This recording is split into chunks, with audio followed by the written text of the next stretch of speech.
Fala, meus amigos, estamos começando aqui o segundo vídeo de hoje, tá? E nesse segundo vídeo a gente vai falar sobre as diferenças da visão da esquerda e da visão da direita para o Banco Central, tá? Falar um pouquinho do viés ideológico da esquerda e o viés ideológico da direita. O Banco Central na visão da esquerda e na visão da direita. A gente falou no primeiro vídeo sobre a entrevista do Lula, sobre as repercussões, Juiz Moro, Gleisi Hoffmann e também, enfim, já os processos aí que existem contra o Campos Neto. E vamos falar um pouquinho agora sobre essa questão das diferenças ideológicas, tá?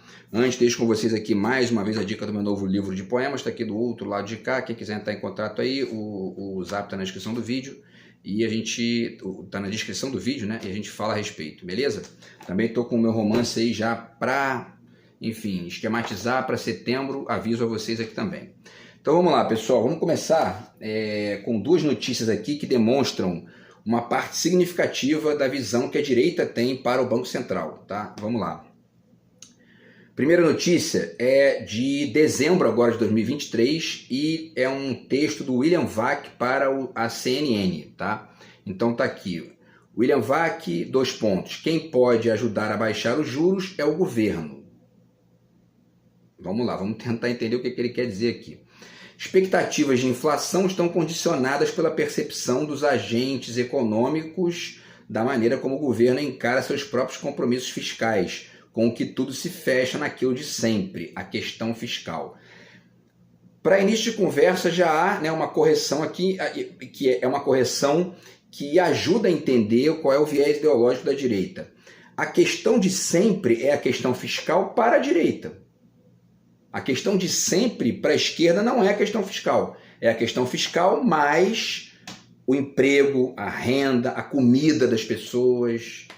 Não é só a questão fiscal. E para o Japão, para a Europa, para os Estados Unidos, para a China, para o Canadá, para a Austrália, também não é só a questão fiscal. A dívida pública dos Estados Unidos está em 130% do PIB. Quase o dobro da dívida brasileira. Por quê? Porque para eles não é só questão fiscal, certo? Então, enfim, a cabeça da direita é um negócio muito, da brasileira, né, é um negócio muito esquisito. Mas, enfim, então, e aí ele diz aqui, né, que as expectativas de inflação estão condicionadas pela percepção dos agentes econômicos da maneira como o governo encara seus próprios compromissos fiscais. Essa frase aqui também é uma coisa meio... É quase que um rocambole essa frase, né? Porque vamos escutar essa frase. Vamos lá.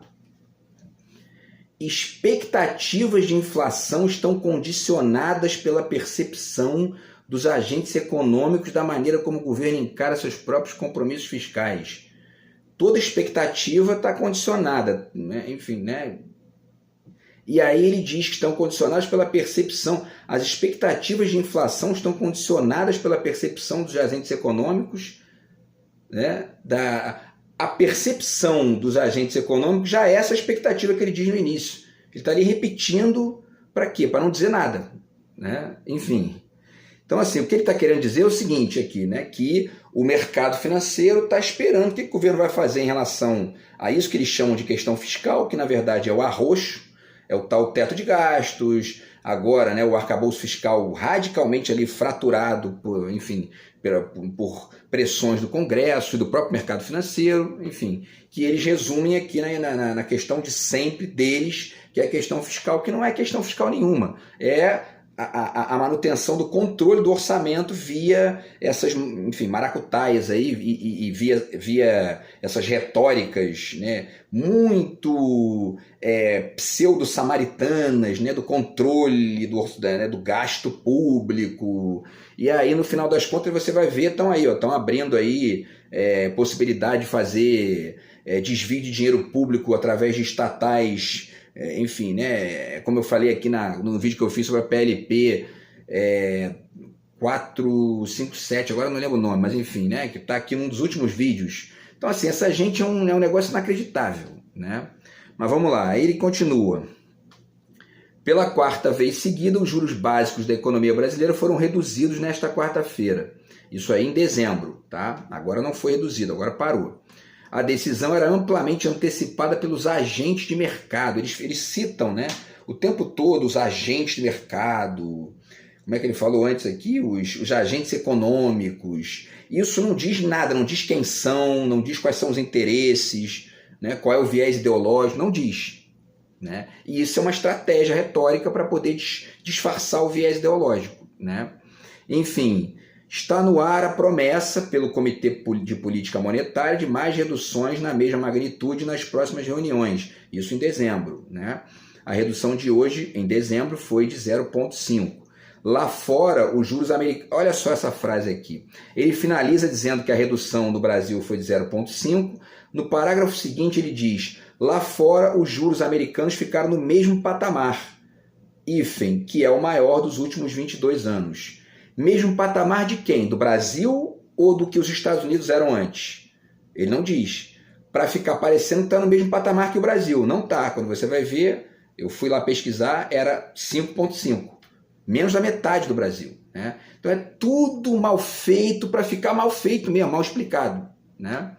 Enfim, e aí ele continua. Significa então um bom refresco para os juros brasileiros, que continuam entre os mais altos do mundo em termos reais? Depende. E aí ele vai dizer o que depende aqui. Que para eles, e aqui está o viés ideológico, uma parte do viés ideológico da direita, depende, sobretudo, da maneira como o atual governo trata as contas públicas.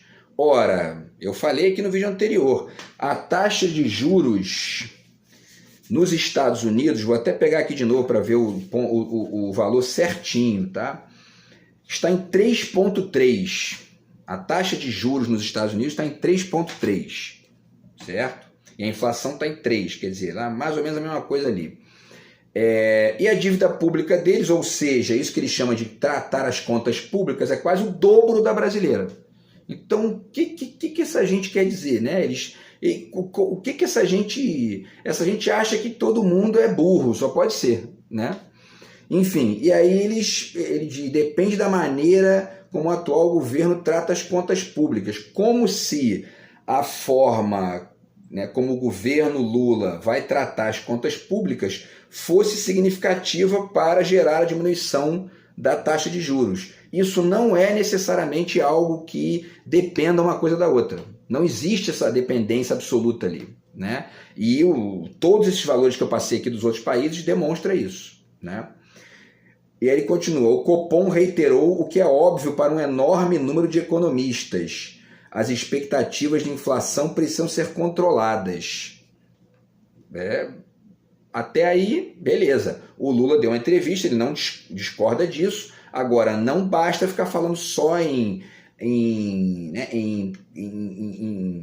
tratar as contas públicas, em teto de gastos, controle fiscal e expectativa de inflação. Se você ficar falando só disso, você, de propósito, por viés ideológico, deixa de citar uma série de outras coisas das quais o país depende para poder se desenvolver, crescer. Mas isso não está no discurso dessa galera aqui, que é a direita brasileira. Tá?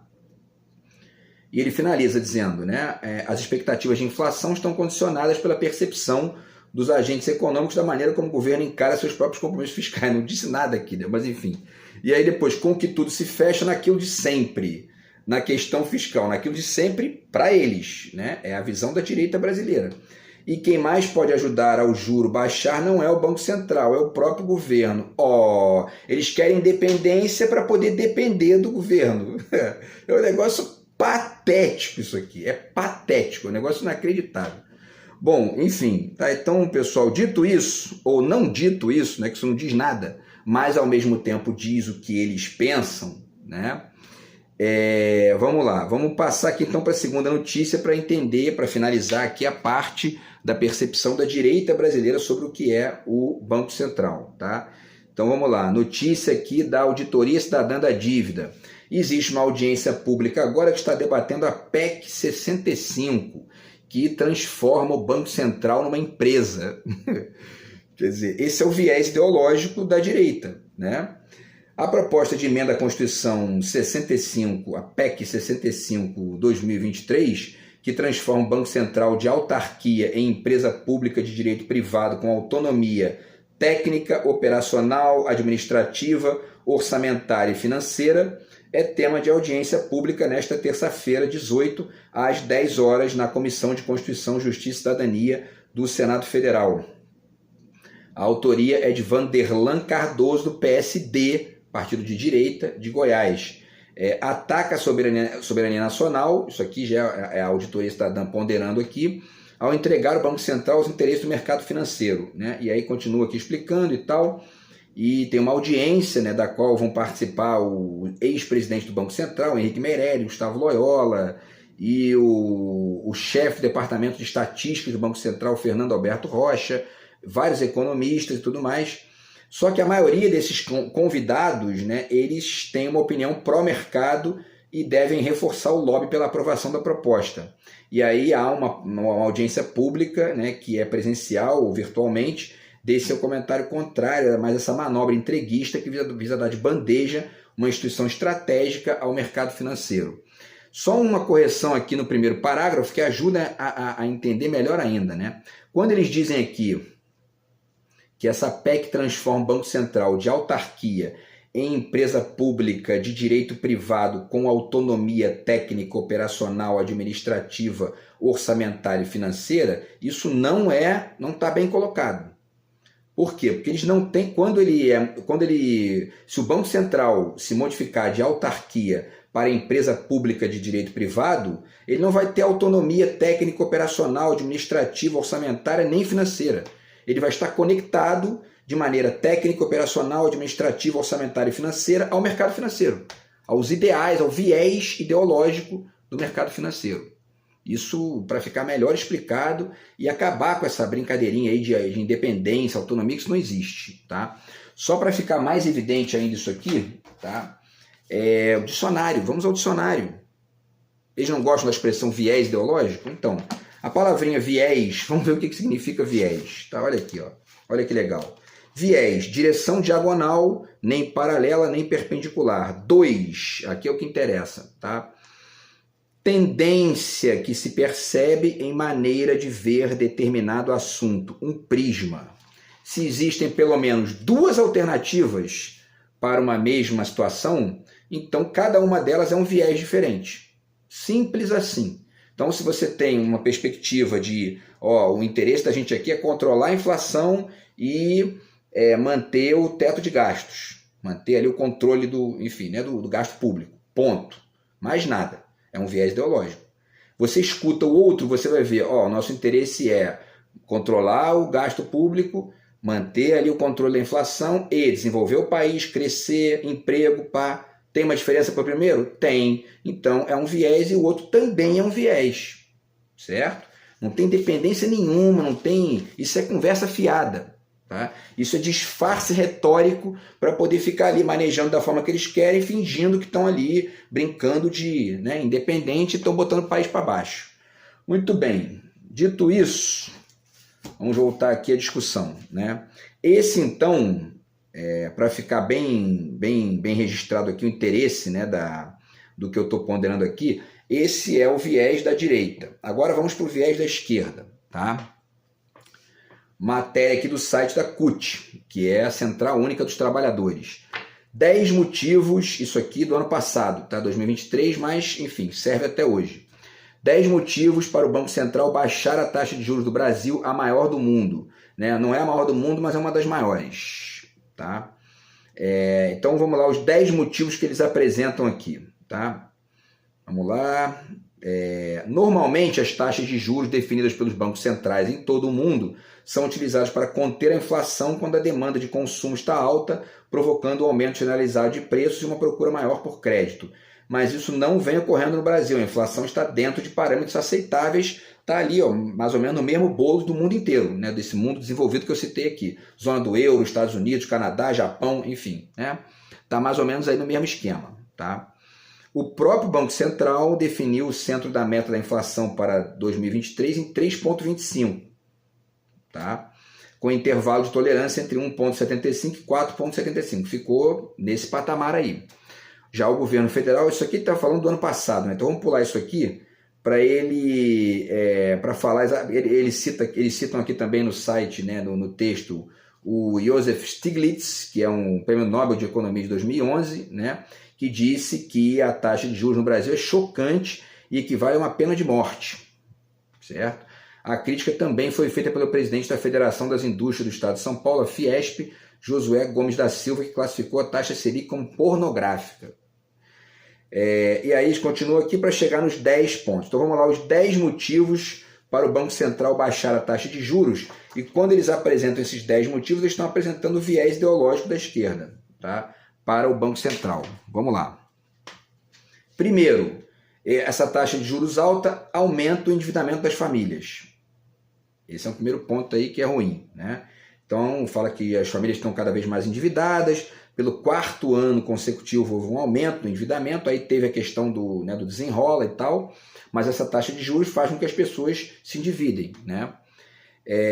Em 2022, o endividamento bateu outro recorde e atingiu 77% das famílias brasileiras. Quer dizer, isso não incomoda o tal mercado financeiro, estão nem aí para isso. Pelo contrário, eles lucram com isso, né? Enfim, os juros altos aumentam o valor das dívidas, deixando as famílias cada vez mais afundadas numa crise financeira sem fim. Segundo motivo, crédito mais caro. Contrair um empréstimo financeiro, seja para quitar dívidas ou investir no negócio, acaba ficando mais caro, porque a taxa de juros está muito alta, né? E essa taxa de juros aí é a taxa básica, né? Quando você vai ver aí cartão de crédito, eles metem a mão, é muito mais do que isso. Isso aí é o básico para tipo assim, ó, vamos botar em 10... É mais ou menos o que eu falei recentemente aqui sobre os bolsominions da passeata, né? Os bolsominions da passeata é o seguinte, o Bolsonaro teve que dizer para eles, não leva placa nenhuma, porque se levar, se deixar, eles levam até placa pró-nazismo, enfim, pró-ET, sabe? É mais ou menos isso aqui, ó, vamos botar em 10, porque eles vão meter 100 lá, então se a gente botar, né, se a gente botar 20, aí eles vão botar 1.000, então bota 10, você vai ver o cartão de crédito é 100%, entendeu? Enfim, tá? Então aumenta aí, o crédito fica mais caro. Vamos lá, terceiro motivo, juros altos favorecem apenas 1% mais rico do país, tá? A Selic ficar nesse patamar só interessa a 1% da elite econômica do país que compra títulos do governo para investimentos. A arrecadação dos governos depende de impostos recolhidos e parte de títulos vendidos no mercado. Há cerca de 10% da classe média, mais ou menos, que tem aplicações financeiras, pois com a alta dos juros, vale mais a pena deixar o dinheiro aplicado em algum título do governo do que abrir uma empresa e gerar emprego. Entende? Essa gente ganha dinheiro sem gerar nada para o país, nenhum emprego, nenhuma... Entende? Ainda ficam posando de... É um negócio inacreditável, né? Enfim, e aí vale um parênteses, nada contra a pessoa ter um dinheiro investido ali para poder viver disso, se for o caso, né? Dane-se, beleza. Agora, que isso seja a política econômica do país, aí não dá, né? Aí, né, fica difícil. Enfim, quarto motivo, aumento da dívida pública. Isso aqui é o principal, na minha opinião, um dos principais motivos para poder abaixar a taxa de juros. Olha esse dado aqui, hein? Esse aqui talvez seja o mais revelador aqui da diferença dessas perspectivas aí. A cada aumento de 1% na taxa de juros, a dívida líquida do setor público cresce 38 bilhões de reais, segundo o economista da Unicamp, Márcio Potman.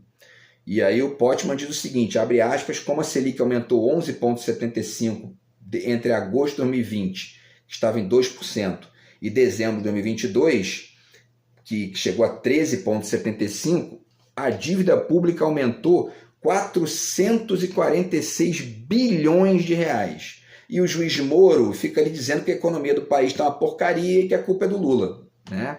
Quando o dinheiro que foi devolvido do escândalo, né, do Petrolão, que tem uma série de questões aqui que a gente poderia discutir, já fiz vídeo aqui sobre isso, foi de 6 bilhões. Essa gente, nos últimos anos, gerou um prejuízo para o país de 446 bilhões com esse papinho de aumento de juros para enfim, né, para patamares estratosféricos que, assim, não se justifica, né?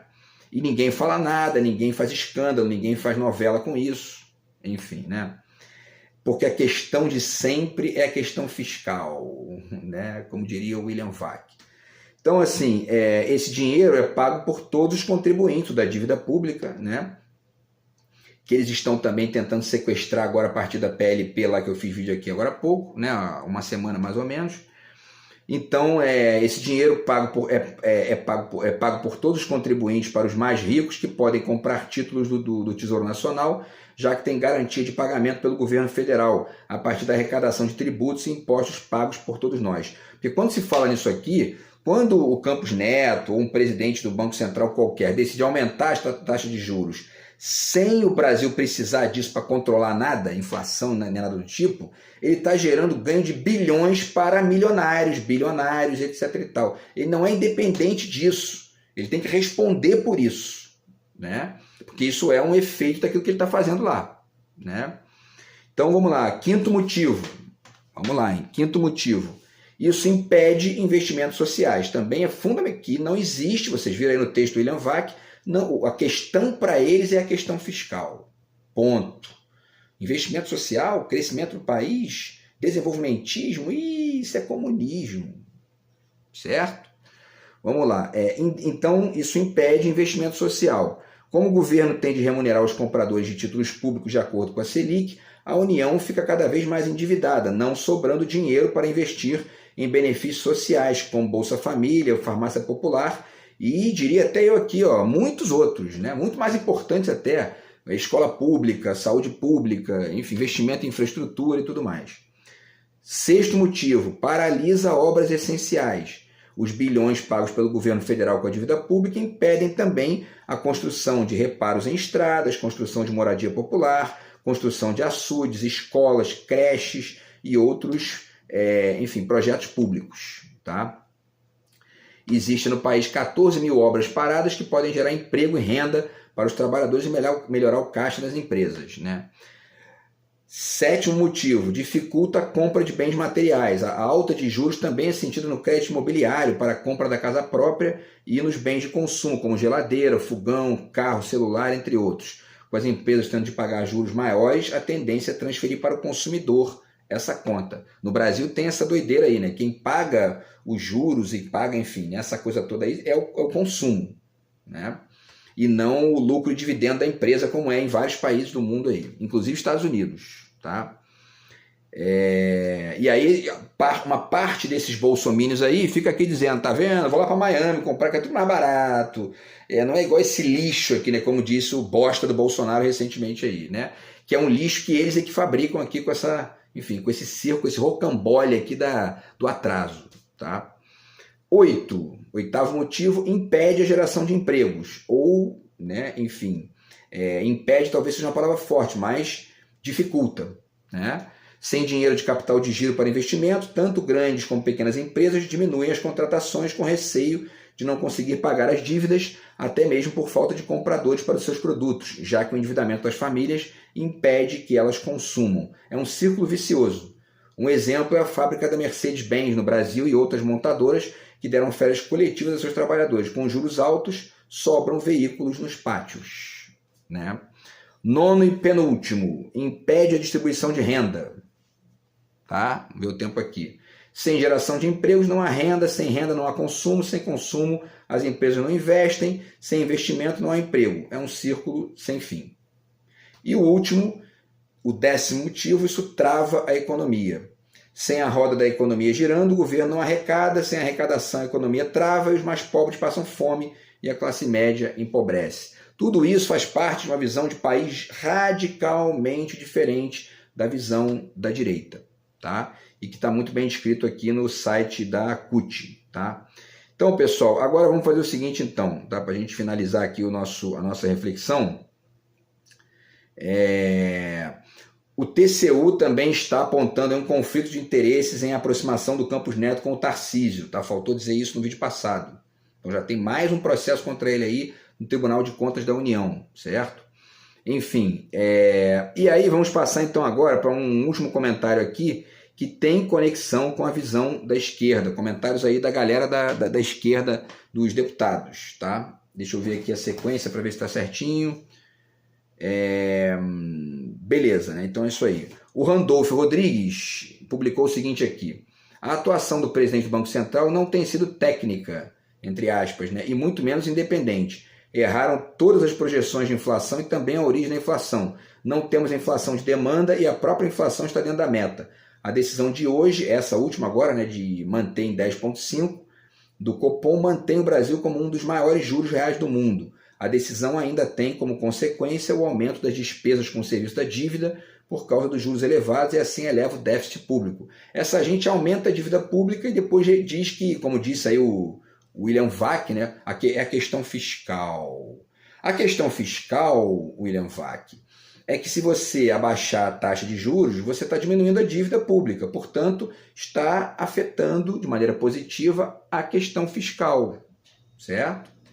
Enfim, e aí finaliza dizendo, né, por fim, a decisão do Banco Central retrai o crescimento, prejudica a geração de empregos e onera as contas públicas. E aí só uma correção aqui, um comentário, apenas para reiterar o que eu já falei em relação à fala do Lula no vídeo passado, quer dizer, quando ele diz que a atuação do Banco Central não tem sido técnica, tem sido técnica, né? É a técnica deles. Ó, dar um chute na arquibancada é uma técnica, dar um chute lá onde a coruja dorme é outra técnica, é um fazer. Tem que dizer isso para poder não ficar disfarçado e viés ideológico deles, entende? Mas enfim, vamos lá. O Lindbergh Faria publicou: inaceitável, Campos Neto e Banco Central usam Selic em chantagem por corte na saúde e educação, revela Lindbergh. Ele diz: o Banco Central está usando a política monetária e a manutenção dos juros altos para forçar um ajuste fiscal radical, porque a questão de sempre da direita é o ajuste fiscal, que na verdade não é o ajuste fiscal, é a manutenção do controle do orçamento para os seus lucros próprios, ou seja, da direita, mercado financeiro, milionários, bilionários e não só os daqui como os de fora também, tá? E o ideário dos Estados Unidos, via complexo de Poodle, via neomazombismo e etc e tal, tá? E aí ele finaliza dizendo, né, o Campos Neto joga o jogo do mercado financeiro e da grande mídia contra o governo Lula, as políticas sociais e a nossa economia, tá? Tudo isso aqui é o viés ideológico da direita, certo? O Wallace Moreira, tá, ele publicou aqui no Jovens pela Democracia, ele diz: o Banco Central errou todas as projeções de inflação, porque se eles estão ali numa posição de pretensa independência, ou seja, né, supostamente sem conexão com nada, eles podem errar todas as projeções, porque não tem crítica, não tem nenhuma veemência crítica contra eles, né? Porque de onde deveria vir a veemência, ou de onde poderia vir a veemência crítica contra eles, não vai vir, né? Porque é gente que defende essa tal, aspas, independência, que não é independência de porcaria nenhuma, né? Então, enfim, ele errou todas as projeções de inflação, manteve o Brasil como um dos maiores juros reais do mundo e aumentou as despesas com o serviço da dívida por causa dos juros elevados, elevando o déficit público. E ninguém pode criticar o Campos Neto. Nem na tal questão fiscal, a direita brasileira é uma farsa completa no Estado, completa. Eles defendem ajuste fiscal, controle fiscal e aumentam a dívida. Eles defendem Estado mínimo e aumentam a carga tributária. Enfim, é um negócio inacreditável. Inacreditável. Enfim, e aí por último, tá, para finalizar, a fala do Ivan Valente, ele diz: inaceitável a decisão do Copom de interromper a trajetória de queda de juros. Em um ambiente de crescimento econômico e inflação controlada, jogam contra o povo para agradar o mercado financeiro, né? Lula está certo, a ganância dos especuladores financeiros não pode guiar as decisões do Banco Central. Então, pessoal, essas são as diferenças, tá, que ficam muito evidentes, né, quando a gente lê os textos de comentaristas de direita, quando lê esses projetos aí, a tal, né, PEC 65 ali, que é para transformar o Banco Central numa empresa. Para quê? Para vincular o viés ideológico do mercado financeiro. Simples assim. Há que se dizer isso para atacar esse ponto, né? Que é o ponto que eles usam para disfarçar as suas conexões e ficar fingindo que estão fazendo um trabalho ali, que é um trabalho isento de qualquer tipo de conexão com ideias. Ora, né? Venhamos e vamos estudar, que a gente entende que está longe disso. Beleza, pessoal? Então é isso, tá? Esses foram os vídeos aí de hoje refletindo essa questão do Banco Central. E a gente se fala então no próximo vídeo do canal, beleza? Grande abraço aí, tamo junto, fui.